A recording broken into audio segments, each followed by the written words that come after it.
Hello, my name is Mark Levy and I'm the Head of English Programmes for the British Council here in Spain.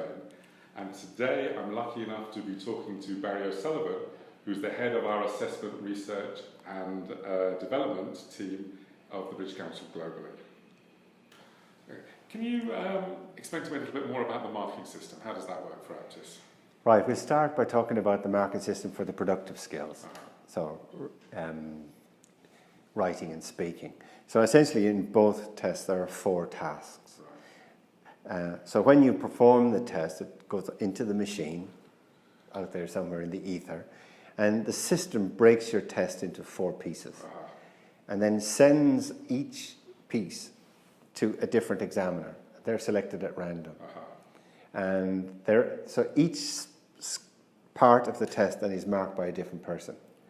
Part being skill area or part no, each task. Task. Okay. So in your writing, the same skill. Okay. Okay. So in your writing test, you'll have 4 examiners. Okay, fine. So because we know from past research that there's an examiner effect, Yes. and we also know that there's a task effect. So for example, if I write 4 questions and I make a complete mess of the first one, your idea of me is then, this guy hasn't a clue what he's talking about. I'm going to look at the next answer in a different way. In a negative way. And it takes a really big shift. Yeah. And we know from various exams that the first decision the person makes about you, it's so difficult to shift them away from that position. So what you do is make sure that nobody sees more than one answer. Yeah. It's called a halo effect. Right. So I see one and bang, bang, bang.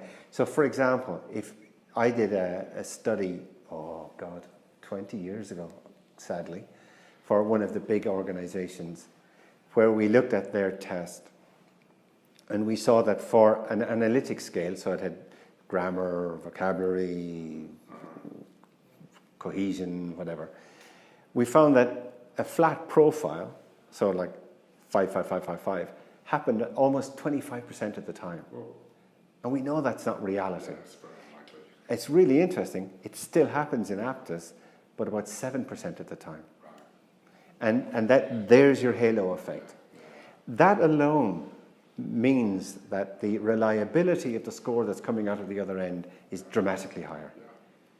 So and what we do then is we compare, obviously, we don't care about a jagged profile. I really don't care. So if I'm all over the place with my scores, because it's more human. Yeah. Yeah, because that's reality. And there's 4 different people have marked it. Yeah. But at the same time, each person, if I'm an examiner, I get my email and I'm told there's some packages ready to be marked, and I click on one of them, takes me into the system. The first piece of work I mark, and I know this, is what we call a control item. It's been marked by 3 senior examiners. If I get that wrong, I'm out of the system. Right. And then I have to be allowed back into the system. If it happens 3 times, I've got to go back for retraining. So there's serious controls about Serious controls. And then 5 to 7% of all of the things that I mark are control items. And I don't know when they're coming. Right. And it doesn't mean that every 15 or whatever, random. it could be 2 in a row. And if I get 3 in a row wrong, I'm bounced out. Right. Again, I have to write to my boss and explain what's happened. You know. Right. And if that happens 3 times, you can be out of the system permanently. Right. Or you can be asked to be retrained. So the you can be standards told. are very carefully kept. Very carefully kept. So we're really hard on examiners like that. Though, to my knowledge, and of course I'm not involved in the day-to-day so much anymore, I can only remember we had to fire 1 person. Because most people get so fed up getting kicked out of the system all the time that they just give up. Yeah. Yeah. So the good ones stay in and the not so good ones go. Which is, it's a bit tough on people, but that's life. You know, like I've said to lots of people that you can be a fantastic teacher and you will not be able to mark. It's a different skill. It's a different skill. Other fantastic teachers are great markers. Yeah. And other people are great markers and couldn't teach their way out of a paper bag. You know. And that comes down to writing questions for exams is another. It's exactly the same thing. It's a different skill. It's a different skill. Yeah. So yeah, we're always a little bit embarrassed about publishing the reliability figures for the writing and speaking because they're so high that nobody would believe them. You know, it's a nice problem to have. So what we're trying to do is find ways of doing it, but show some of the data that supports it, because it is difficult, and we will get criticism, and we do get criticism when we go to conferences and we say we are getting 0.92 reliability. 0.92 reliability is amazingly high for a writing and speaking.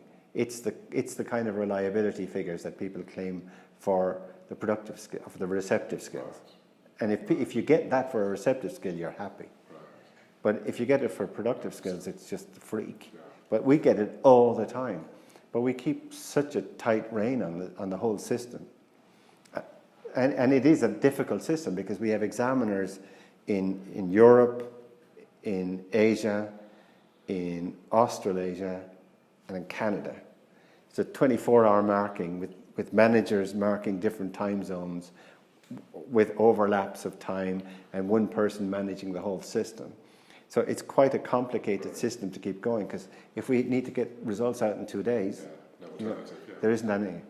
And it's a massive challenge, but Catherine, the woman who runs it, does such an amazing job. It's a fantastic system, and it really is, I put my shirt on it, the most reliable marking system out there.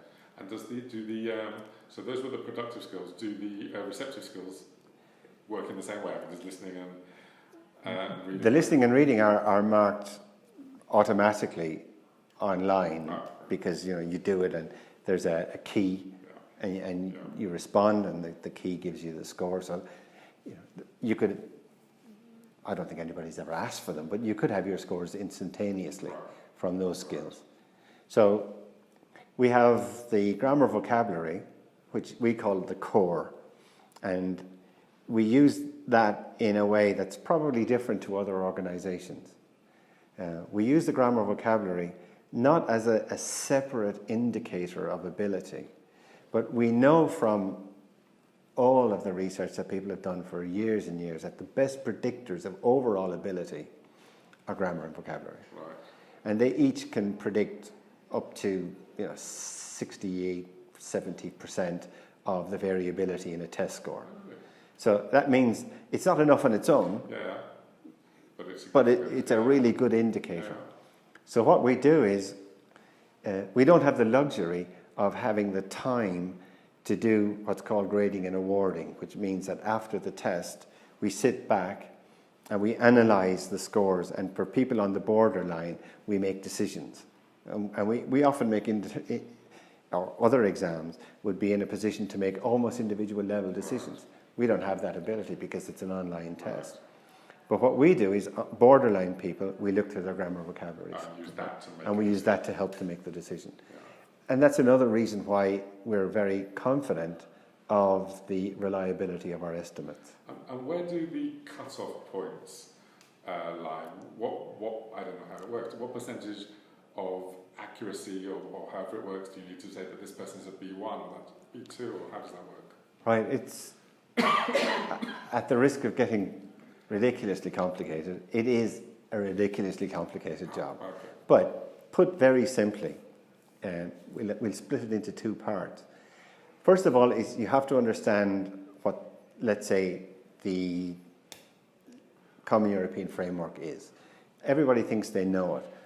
They think it's all these levels, bang, bang, bang. It's not. It's actually levels with overlaps. Yeah. And the overlap is 20%.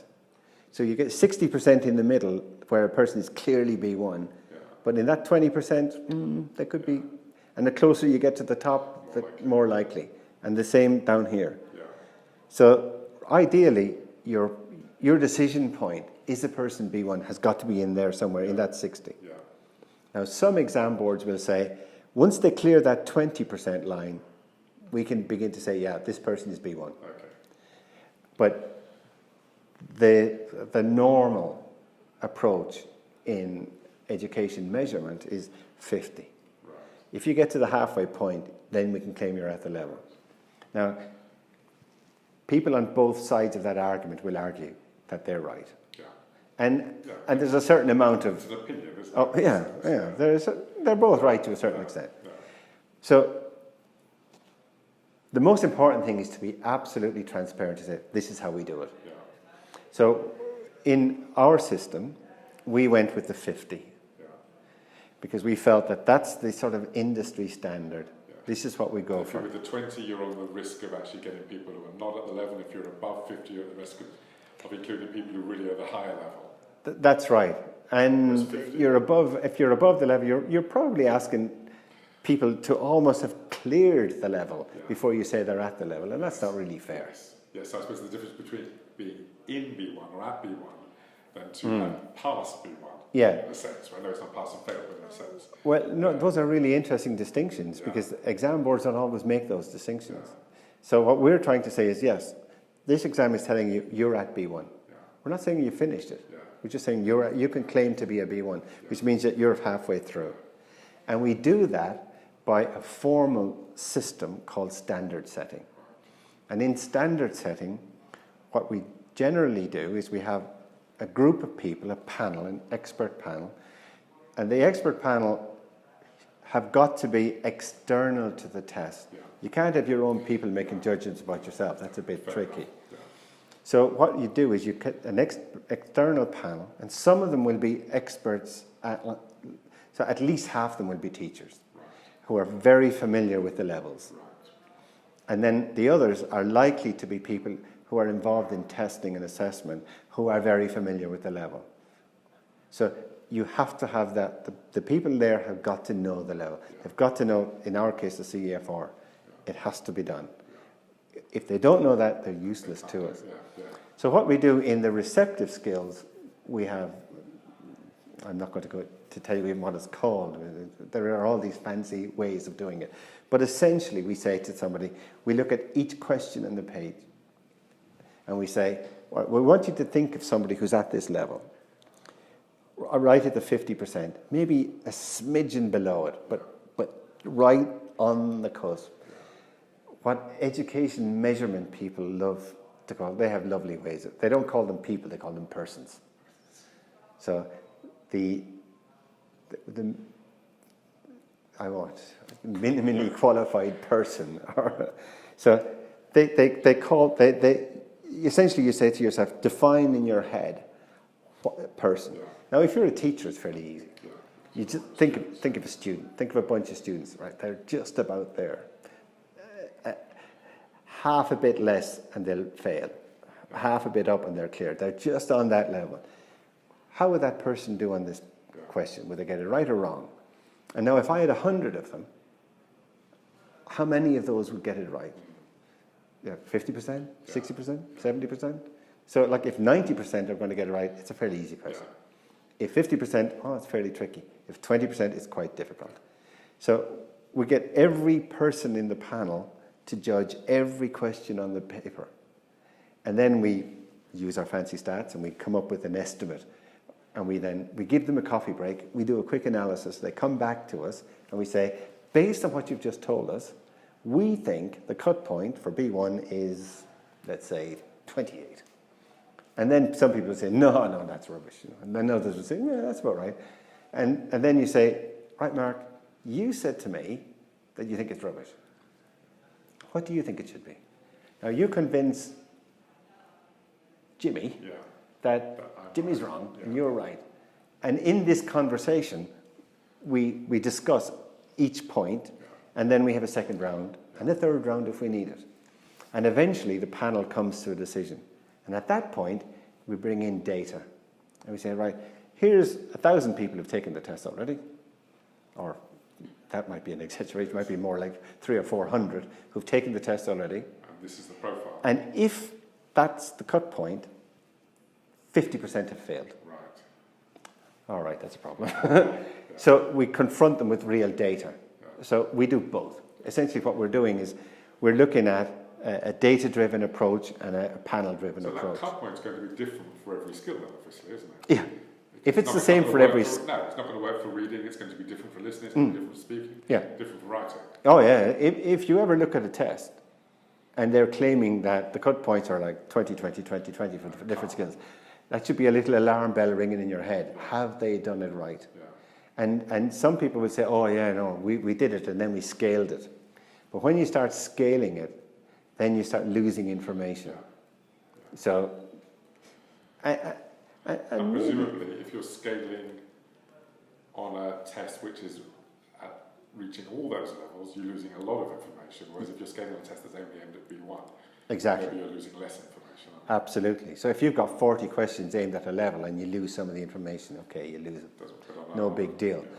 But if you've got 6 aimed at a level or 8 aimed at a level and you lose some information, you're in trouble. Yeah. So, realistically, you shouldn't be thinking that way. Realistically, look across, and if there's some differences between the levels, grand. Yeah. Yeah. That actually reassures me that they've done a proper job. Makes sense. And it's quite a complicated thing to do, and I've given a real sort of simplified version of it. And if we had one of my colleagues here, Jamie, he would give you the rock and roll version of it, which nobody would understand, but Jamie would. Me, I think. And me sometimes as well. But yeah, it is very technical, but you have to do it. And we have a technical report online which shows how we did it with Aptus. So again, it comes back to the transparency thing. We say, you have to do it, this is how we did it. And, if you don't like what we did, that's fine. Yeah. But at least we're presenting you with the evidence that we've done it.